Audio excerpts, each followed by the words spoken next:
இந்த ஆடுகள் என்ன நடந்தாலும் சரி இந்த மரத்து மேல ஏறி மணிக்கணக்கா இப்படி நிக்குங்க.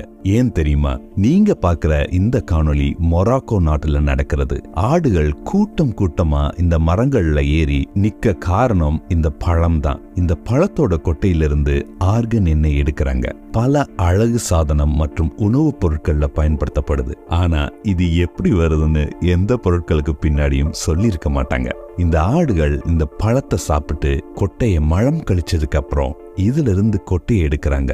ஏன்னா மனிதர்களா கொட்டைய பிரிச்சு எடுக்கிறத விட ஆட்டோட செரிமான பாதை வழியா போய் வந்த இந்த கொட்டைய சுலபமா உடைச்சு எண்ணெய் எடுக்கலாம். திரவ தங்கம்னு அழைக்கப்படுற இந்த எண்ணெய் 1 லிட்டர் சுமாரா 25,000 ரூபாய் வரை விற்கப்படுது.